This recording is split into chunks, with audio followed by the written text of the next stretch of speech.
Gaya balap Marc Marquez yang bertahun-tahun menjadikannya sebagai pembalap terbaik di grid kini mulai bisa ditiru oleh para pembalap muda. Dan uniknya, keunggulan yang selama ini membuat dia tak terkalahkan berhasil dipelajari dan dikalahkan oleh seorang rookie. Kayak seperti apa? Dan juga ada Quartararo, memang seolah sudah move on dari bapuknya Yamaha. Dan kini mendapatkan kesempatan yang lebih besar di Honda. Tapi kenapa putusnya mereka terasa menyakitkan? Apakah levelnya sama dengan putusnya Marc Marquez dengan Honda?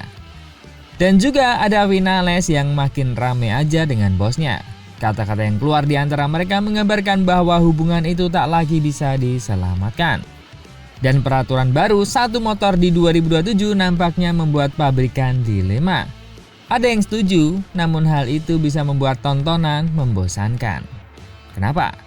Seperti apa lengkapnya? Kita bahas.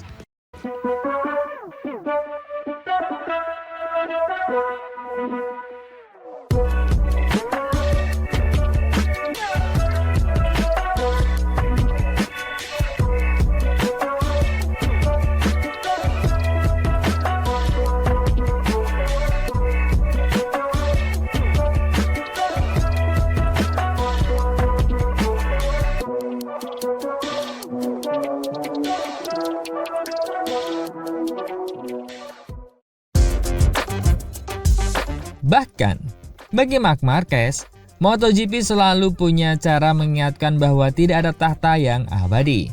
Selama bertahun-tahun dia dikenal sebagai penguasa teknik penggunaan rem belakang. Kemampuan yang membuatnya begitu sulit ditandingi saat memasuki tikungan dan menjaga stabilitas motor.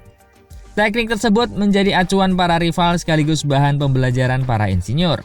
Namun di Asen, mahkota itu seolah mulai berpindah kepada rookie Jepang Ai Ogura. Bagi Marquez, ini bukan sekedar kehilangan pujian teknis, melainkan menyentuh identitas yang selama ini membedakannya dari pembalap lain. Mantan pembalap sekaligus analis MotoGP Neil Hudson bahkan menyebutkan Ogura sebagai raja rem belakang yang baru. Pernyataan itu menjadi simbol bahwa salah satu keunggulan paling ikonik milik Marc Marquez kini dianggap memiliki penerus. Dalam olahraga yang ditentukan oleh selisih sepersekian detik, perubahan persepsi seperti ini memiliki makna yang sangat besar. Ironisnya, momen tersebut terjadi ketika Marc Marquez masih menjadi kandidat juara dunia bersama Ducati. Namun di Asen, sorotan justru sepenuhnya mengarah kepada Ogura. Pembalap Trackhouse Aprilia itu tidak hanya meraih kemenangan MotoGP pertamanya, tapi juga memperlihatkan kemampuan mengendalikan motor dalam kondisi tekanan ban tinggi dan duel jarak dekat. Area yang selama ini identik dengan keunggulan Marc Marquez. Bagi banyak pengamat, Ogura kini bukan lagi sekedar kejutan, melainkan ancaman serius. Perbandingan keduanya pun semakin menarik.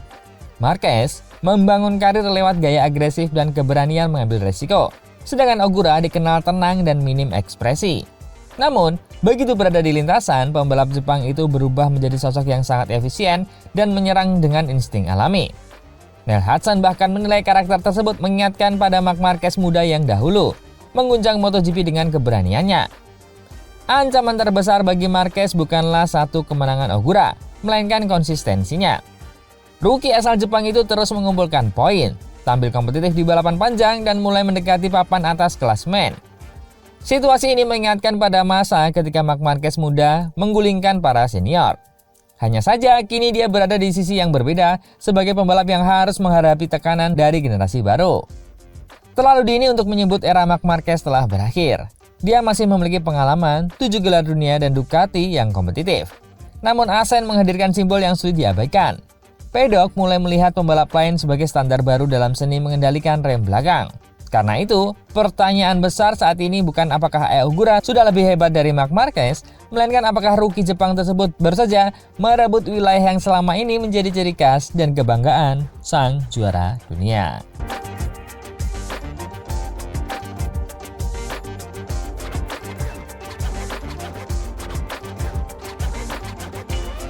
Berita kedua, mengapa perpisahan Fabio Quartararo dan Yamaha terasa begitu menyakitkan?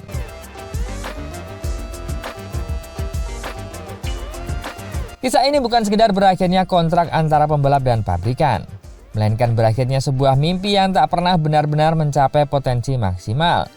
Yamaha menemukan juara dunia yang mereka dambakan. Sementara Quartararo menjelma menjadi salah satu pembalap terbaik MotoGP bersama pabrikan Iwata. Namun, ketika keduanya seharusnya membangun sebuah dinasti, hubungan itu justru perlahan runtuh. Kepastian Quartararo bergabung dengan Honda mulai 2027 pun menutup kisah yang sempat menjanjikan era kejayaan baru bagi Yamaha. Setelah merebut gelar dunia 2021, Quartararo menjadi simbol kebangkitan Yamaha. Dia mampu mematahkan dominasi Ducati dengan YZR M1 yang mulai tertinggal secara teknis. Bahkan tetap bersaing di papan atas ketika Ducati berkembang pesat pada 2022. Di tengah banyaknya pembalap Ducati yang membantu pengembangan motor, Quartararo praktis berjuang sendirian membawa Yamaha tetap kompetitif dan terus menjadi tumpuan utama tim. Sayangnya, Yamaha gagal membalas pengorbanan tersebut. Berbagai janji mengenai mesin baru, peningkatan aerodinamika hingga proyek mesin V4 terus bermunculan, tapi realisasinya datang terlambat. Saat prototipe V4 mulai menunjukkan perkembangan pada pertengahan 2025, kepercayaan Quartararo sudah memudar. Dia bahkan memutuskan hengkang sebelum sempat merasakan potensi motor baru itu dalam persaingan yang sesungguhnya. Yang membuat cerita ini semakin tragis adalah kenyataan bahwa Quartararo pernah memiliki pilihan lain. Dia sempat didekati Aprilia sebelum memperpanjang kontraknya bersama Yamaha. Melihat pesatnya perkembangan RSGP dalam beberapa musim terakhir, banyak pihak kini bertanya-tanya, apakah 2 tahun terakhir karir Quartararo sebenarnya telah terbuang sia-sia? Padahal kemampuan pembalap Prancis itu tak pernah dipertanyakan. Terbukti dari kemampuannya terus meraih pole position meski mengendarai motor yang sulit bersaing dalam balapan. Sejak menjadi juara dunia, karir Quartararo justru dipenuhi pertanyaan. Bagaimana jika dia memilih Ducati atau Aprilia? Bagaimana jika Yamaha mampu menghadirkan motor kompetitif lebih cepat? Statistik semakin mempertegas ironi tersebut. Setelah meraih gelar pada 2021, hampir tak ada yang menyangka dia hanya mampu mengoleksi beberapa kemenangan dan podium dalam 5 musim berikutnya. Bukan karena kehilangan kecepatan, melainkan karena paket motornya tak lagi mampu mengimbangi para rival. Kini, Quartararo memulai tantangan baru bersama Honda menjelang era baru 850cc. Kepindahan itu belum menjamin kesuksesan instan karena Honda juga masih mengejar ketertinggalan dari Ducati dan Aprilia. Itulah sebabnya perpisahan ini terasa begitu menyakitkan. Bukan sekedar karena Yamaha kehilangan pembalap terbaiknya atau Quartararo meninggalkan tim yang membesarkan namanya, tapi karena kolaborasi yang semestinya mampu melahirkan beberapa gelar dunia justru berakhir sebagai salah satu kisah what if terbesar dalam sejarah MotoGP modern.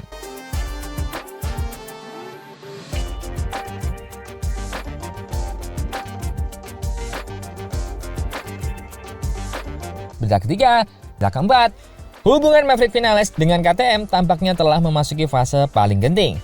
Bukan semata karena hasil balapan, melainkan akibat perang pernyataan di ruang publik yang biasanya muncul ketika sebuah kerjasama mulai berada di ambang perpisahan. Ketika pembalap menyalahkan tim atas masa depannya, lalu petinggi tim membalas secara terbuka, itu menjadi tanda bahwa kepercayaan di antara kedua belah pihak mulai terkikis. Ketegangan bermula setelah Vinales menyatakan bahwa jika dirinya gagal mendapatkan kursi MotoGP musim 2027, maka hal itu merupakan kesalahan KTM. Pernyataan tersebut langsung memicu respon keras dari CEO Tech3 Gunther Steiner yang menilai cara itu tidak tepat bagi pembalap yang sedang berjuang mempertahankan tempatnya di grid. Bukannya mereda, situasi justru memanas ketika Vinales mengaku mengetahui komentar Steiner yang dianggap menyebut dirinya sebagai pengemis dalam negosiasi kontrak. Meski mengakui mungkin terjadi kesalahpahaman, dia tetap mempertahankan kritiknya terhadap motor KTM. Saya tidak punya hal lain untuk ditambahkan. Saya hanya fokus menjadi lebih kuat dan pulih secepat mungkin. Tapi mengenai stang motor, apa yang saya katakan tetap benar. Saya memang tidak memilikinya, dan itulah yang saya rasakan, ujar Vinales.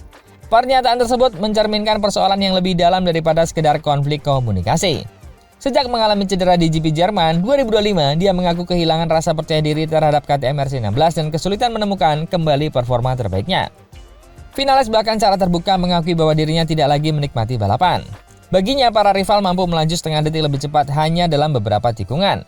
Pengakuan seperti ini merupakan alarm besar bagi seorang pembalap MotoGP karena menunjukkan bahwa masalahnya bukan hanya hasil di lintasan, tapi juga kehilangan keyakinan terhadap motor dan kemampuannya sendiri. Ketika kepercayaan pembalap dan tim sama-sama mulai memudar, hubungan tersebut biasanya sangat sulit dipulihkan. Situasi ini datang saat yang kurang menguntungkan. KTM sedang menyusun proyek besar untuk MotoGP 2027 dengan sejumlah nama seperti Alex Marquez, Fabio Di Gia, Luca Marini, hingga para pembalap muda terus dikaitkan dengan kursi Tech3 maupun tim pabrikan. Di tengah persaingan tersebut, hasil Vinales belum cukup kuat untuk menjamin masa depannya. Padahal saat pertama bergabung, dia digadang-gadang sebagai sosok yang mampu membawa RC16 berkembang berkat pengalamannya bersama Suzuki, Yamaha, dan Aprilia.